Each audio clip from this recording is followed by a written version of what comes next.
So welcome everyone, my name's David Bauders. I'm the CEO of Sparks IQ and Trade Hounds, and I'm here today with Patrick Knight. Patrick is the CEO of IDEA. Welcome, Patrick. Thank you. So tell us a little bit about IDEA for our viewers out there who aren't familiar with the organization. Yeah, so IDEA is the industry's source of truth for product data, right? Let's say the industry, the electrical industry, right? So we're 50% owned by NAD and NEMA. We were founded in, I say 1997, was when sort of the idea came out of tackling the challenge of product data, right? So if you remember 1997, dot-com boom was right around the corner. E-commerce was a thing that was happening. ERPs were starting to explode. And so manufacturers send product data to distributors in like 12 different types of formats, and distributors get upset about that. Distributors would take their data and then change it and then put it on their e-commerce platforms in ways manufacturers didn't want to have it. So out came IDEA, right, to solve that challenge of having, a single source for governance, a single source for standards, and ultimately the IDW, or what we call the connector now, which is like a single product database for the industry, right? So we harmonize data across thousands of categories so that when distributors can come get their data from manufacturers, it's an addition problem of many to one to many, right, as opposed to many to many, just kind of solving that problem. We also have an exchange platform, which is our EDI van, which is the other kind of problem that we're tasked to solve was, how can you communicate business to business within our industry in the most efficient way? Gotcha. So that was the purpose in 1997. Yeah. What's changed to today? Yeah, a lot's changed since then because the world's changed, right? But I think the role of product data has just gotten more complex, right? So a big initiative that we have now is the harmonized data model, which is, how many different ways can you say 1 1/4 inch, right? And you'd be surprised because it's in the hundreds, right? Depending on the type of product, depending on who's saying it, depending on where they're from, right? Is it 0.25? Is it 0.25? Is it 1-1/R? Is it 1 day, right? And so the harmonized data model takes all of that data and through our AI platform just changes it to one. I don't know actually change it for 1 1/4, but we change it to one thing, right? And that's across the board for black, like the color black is capital B, lowercase LACK instead of BLK, right? So the idea is you can take this data and put it into one standard format. We work closely with like ETIM, which is a big standards body, global standards body, to try to bring North America as close as possible to the global recognized standards for how we attribute data. With this conference, eBiz, tell us a little bit about the purpose of eBiz and how it connects to the times that we're in now. Yeah, so eBiz is our way of connecting really how many conferences we have in this industry, right?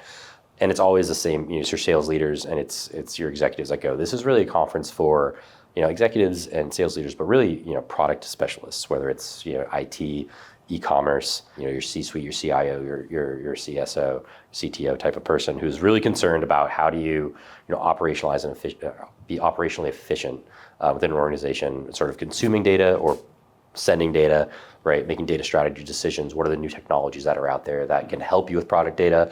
What are the new technologies that are out there that can help you translating, communicating better between companies? So we're doing some stuff on. We have it's really an educational conference. We have breakout sessions. Where we're talking about good data, right? We're talking about creating good customers. We're talking about the world between EDI and API. What does that look like? EDI is a technology that started in the 70s, right? But it's still the main way companies talk to each other, and that's not going away.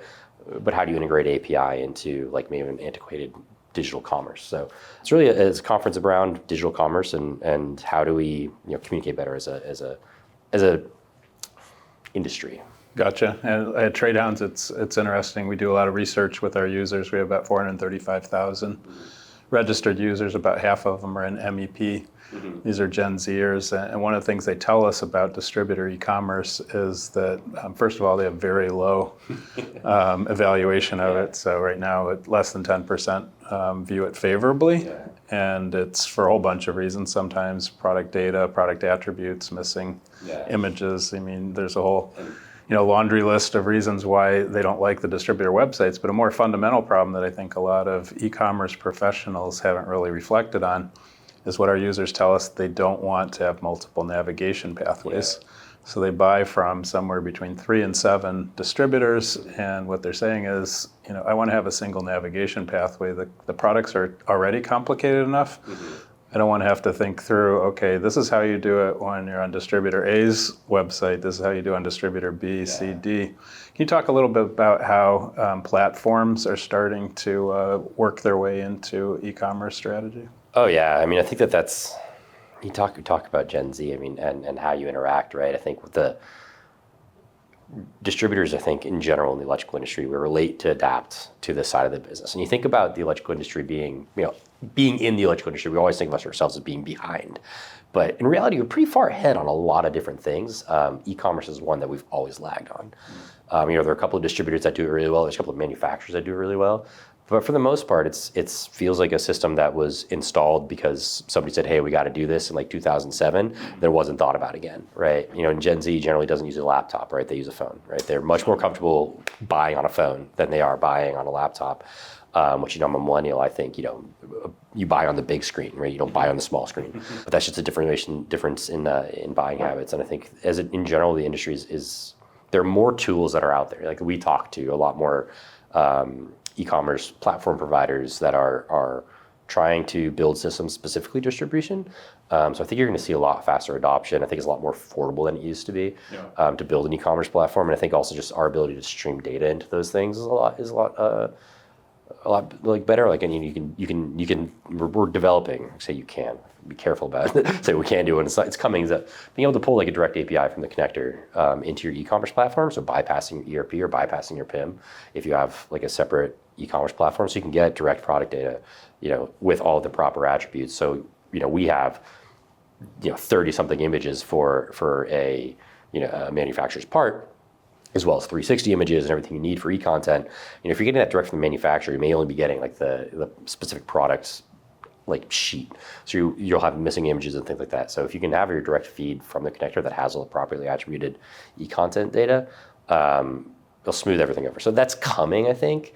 We talk a lot with e-commerce providers. I think you're seeing like BigCommerce is one you see around, right? They have their own trade show, and I think they've really looked at distribution specifically, which I think is new. That's interesting because we see a lot of our users are saying basically they don't want to go to distributor websites because they typically have a bill of materials that's got, one distributor has some of the products, another distributor has others, and it just gets to the point where it's cognitive overload. Yeah. The other piece of it that's so interesting is about somewhere between 30 and 50% of material spend originates in the field. So it's originating on mobile. Yeah. And what we're seeing is a lot of the traditional e-commerce experiences really weren't designed for that. We see in the electrical industry about half of electricians retiring over the next 5 to 10 years being replaced basically by Gen Z, tablets at the dinner table type of digital natives, we call them. Those are the users of our app. And what's surprising to us is so many distributors are still over-relying on their own e-commerce and not understanding.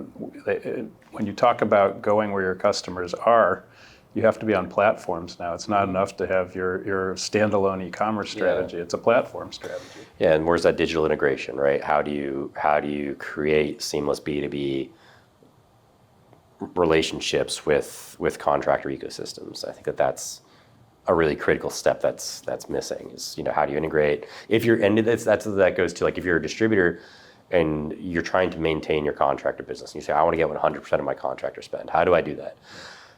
Directly integrate with their quotation system, right? Like that's to me the smoothest way that you could do it. It's integrate directly so that they don't have to remove the need for them to search and buy multiple times, right? If you could generate a takeoff directly in your phone and it's linked to Rexel or Graybar or whoever, and so you can say, hey, quote with Rexel, and that pulls directly in. I mean, that's how you survive. So do you see platforms becoming more prominent in the eBiz conference? How do you think about it? Yeah, I see platforms, apps as a concept, but I think that there's, if you saw Zach Cass from OpenAI was our keynote speaker, and he talked about, a screenless future, right?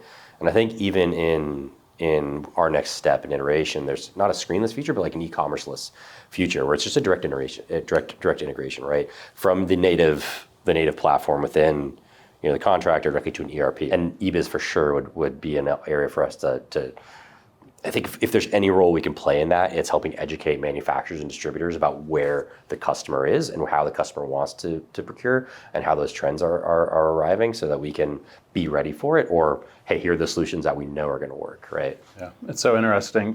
What do you see 5 years from now for the industry, looking your crystal ball? I don't have a very good crystal ball. There's a lot, right? So I think except from an idea standpoint, I mean, we're evolving, right? We're trying to be less of a reactive kind of association type organization, more of a forward-thinking SaaS company.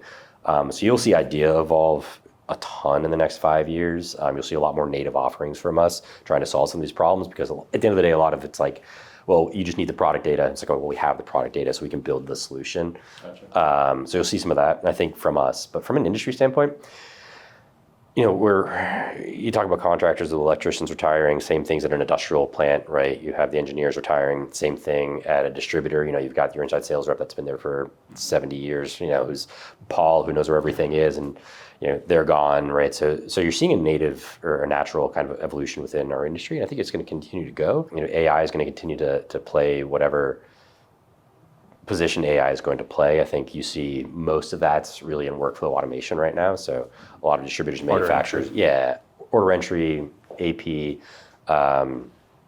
anything that's like a repetitive task, right? And how to say, back office stuff. I mean, one of the interesting things about our industry is that we are still, at the end of the day, an engineered product, right? So a lot of what we're selling is highly complex, highly technical, engineered products for, commercial application, right?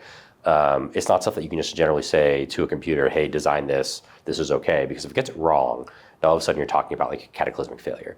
And we can't have that. So there's human in the loop. The human's going to stay there, right? And so I think just we're going to get a lot better as an industry. I think we're going to get a lot more efficient. Well, Patrick, it's great to spend time with you and learn about all the great efforts you're making. Oh, thanks. I really appreciate you having me. Thank you. Okay. Thank you.